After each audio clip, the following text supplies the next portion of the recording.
Bismillahirrahmanirrahim. Assalamu alaikum, my dear students. Today we'll discuss, inshallah, uh, ASPE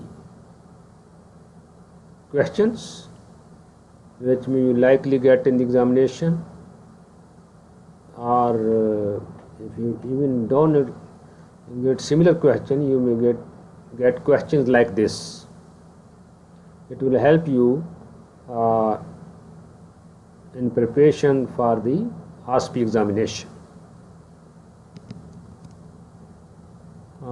This is the station 1. Normally in ASPE, we at a time we give you 10 stations. Out of these 10 stations, normally 8 are static and 2 are interactive observed stations. ASPE is 50 marks, 10 means 50 marks, 5 marks each station, and 4 minutes is the time. Now this is the first scenario. Man presented with fever, malaise and a hemorrhagic rash on the skin. His blood pressure was low and pulse weak. Name the likely disease and given vector that transmit this. It is very clear if you look at the scenario and also see the picture of the mosquitoes, that it is dengue fever, and the name of the vector is the Aedes aegypti. Vector is which transmits the disease. It does not cause the disease. Causative agent is the virus. List personal protective measure against the bite of the vector. Once we talk about the anti-vector measures, the anti-mosquito measures, there are personal protective measures, there are anti-larval measures, and then there are anti-adult mosquito measures. He has only asked about the personal protective measures, means the measures which you will take which will prevent you from biting the mosquitoes. So first you should wear the protective clothing, full sleeve shirts, long trousers, boots, socks, and then you should apply repellent on the exposed parts of the body, and then mosquito nets, then screening of houses, like that. So these are various personal protective measures which will help you in avoidance of the bite from the mosquito. This is station number 2. Carefully examine the given diagram and answer the following questions. Name the levels of prevention at 1 and 2 and 3. We know there are 3 levels of prevention at station at number 1. It is primary prevention, secondary pre-pathogenesis phase, primary prevention, secondary prevention, early diagnosis and treatment, and here is the disability limitation and rehabilitation. That is the this is tertiary prevention. Now intervention at the primary, there are 2 interventions: health promotion and specific protection. He has asked, given the intervention at the 0.5 diagram in relation to AIDS. In AIDS, specific protection is safe sex, safe injection, safe blood transfusion. In case of the woman, if they are HIV positive, they should avoid pregnancy. Then woman brings her 1-month-old baby for the first visit of the postnatal period. How will you immune the baby with the vaccine? You can see here, this is the polio vaccine.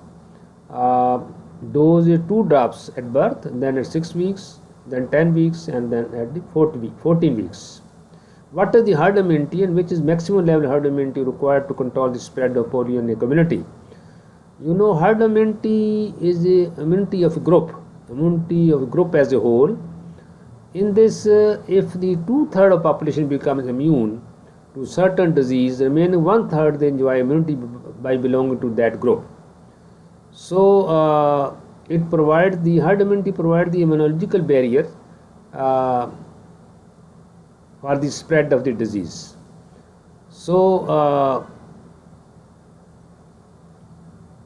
the herd immunity is different for different diseases. For example, people say that in COVID-19 there is herd immunity should be nearly 70%, and similarly in measles herd immunity is 85 to 90%. Herd immunity is acquired either by natural infection or by immunizations. So in case of polio, the herd immunity required is 66%. The BP apparatus was used to measure the BP of a 50-year-old banker by one health provider. On other day, an NRI BP apparatus was used instead by another health provider.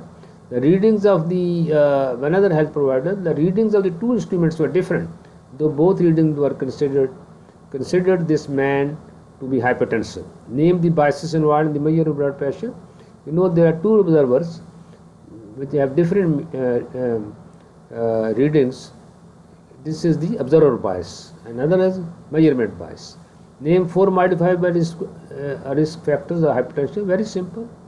Obesity, then salt, high salt intake, then stress, physical inactivity, smoking, use of alcohol, high intake of saturated fats, less intake of fruit, vegetables.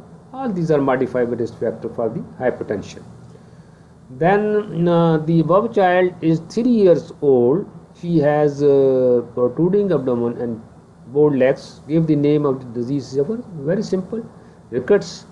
And how would you prevent this condition? This is due to deficiency of vitamin D. In children, you educating of the parent that they should regularly expose their children to the sunlight at least 20 minutes daily. Then periodic dosing with vitamin D as a prophylaxis. The fortification of food, especially milk.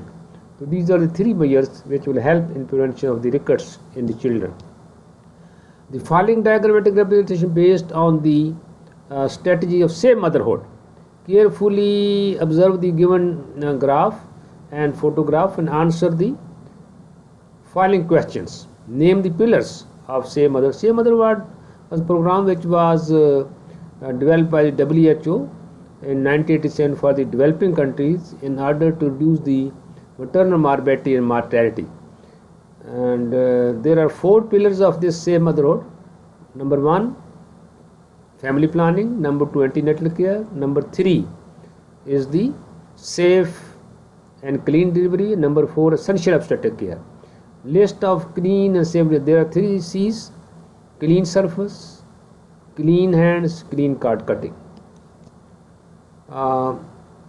Carefully read the table and answer the following questions. This is he asked about the calculate age specific death rates in the young and the old groups from disease B for community A. Very simple.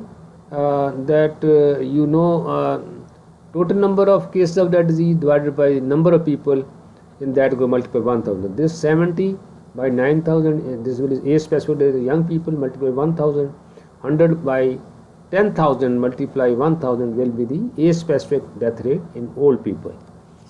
Then carefully read the scenario, you answer the following questions. If the growth rate of population 2.5%, how many years it will take to double population? If you know the doubling formula, law of 70, which is 70 divided by population growth rate, it is easily you divide 70 by 2.5.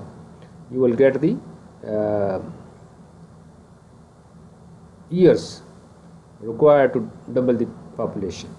Give 4 complications: short doubling time of the population, short doubling time of population, or you can say the complications of the rapid population growth. You can say implications of rapid population growth or short doubling time. You can see you can also be asked like the effects of the short doubling time. They can ask, examiner can ask you in various ways the questions about the rapid population growth or short doubling time of population. So there will be shortage of the housing units, shortage of health facilities, decrease in education facilities, decrease in natural resources, unemployment, etc. During the month of June, measles outbreak in primary school caused the absence of 150 of its 450 students. Within a week, an additional 150 students diagnosed with measles. Carefully read the scenario and answer the following questions. Calculate the secondary attack rate. Secondary attack rate will know that this is the New cases were developed among the contacts following the exposure to a primary case within the range of incubation period. So divided by the population risk, multiply 100.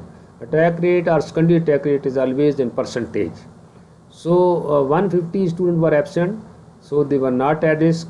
Remain 300 students were at risk, and the cases, new cases occur 150. 150 by 300 multiply 100, you will get the secondary attack rate.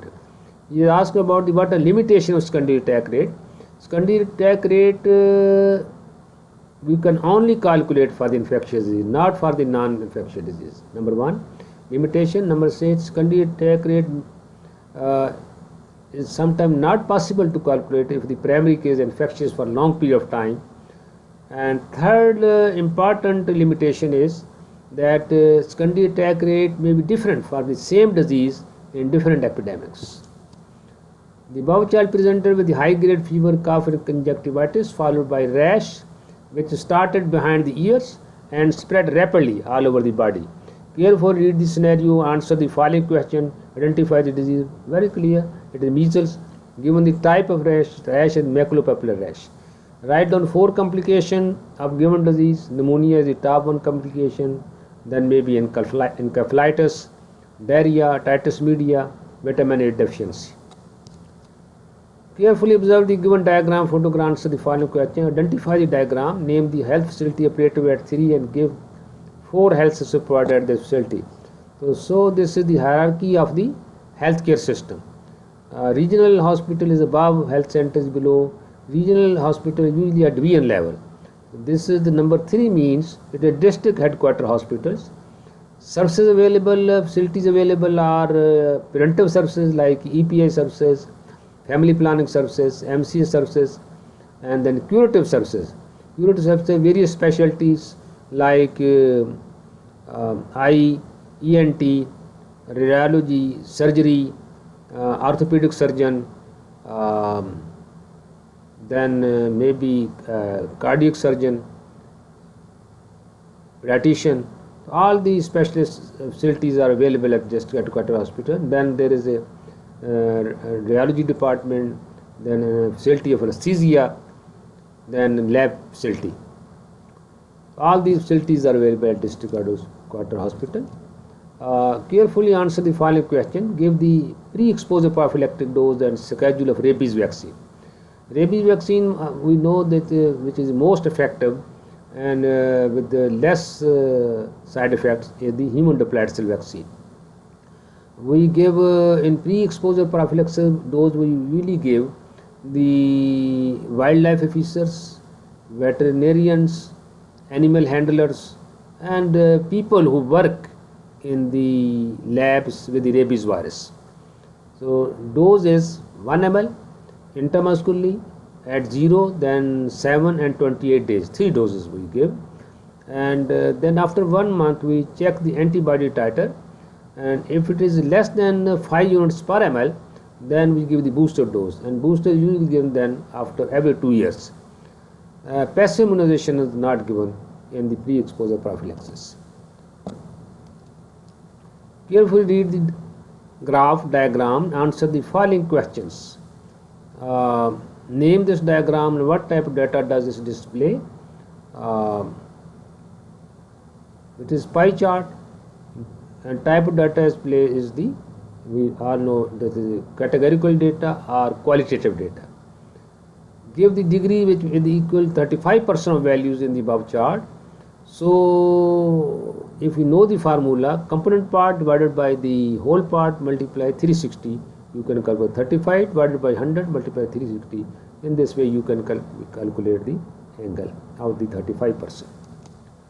A mother of low socioeconomic status brought below the child of 2 years old with complaints irritability and swelling of legs. Examination showed diffuse pigmentation, sparse hairs. Carefully read the scenario and answer the following questions. Name the disease. Very clear, it is Kwashiorkor, and give 6 measures that can be taken to avoid this condition at the primary level of prevention. WHO has recommended 6 measures, or you can say more than 6 measures.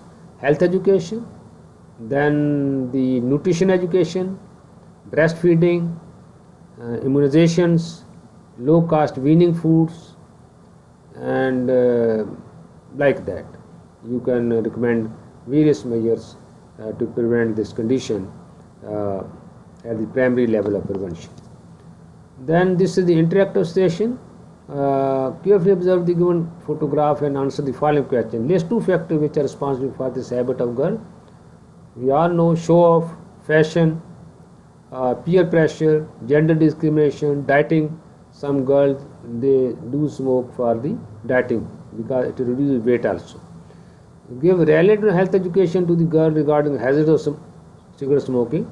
We all know that it causes heart disease, it causes also cancers of various parts of the body like lung cancer, urinary bladder cancer, etc. It also causes peripheral vascular disease. Then in the women especially, the abortions, low birth weight babies, stillbirths, and then also osteoporosis. So there are various health hazards of the smoking. You can educate this girl. This is the key. Thank you very much. That's all for today. If you have any questions, you can ask me through your WhatsApp group. Inshallah, we will meet on next Monday, and then we'll discuss what type of viva we expect from you. Thank you.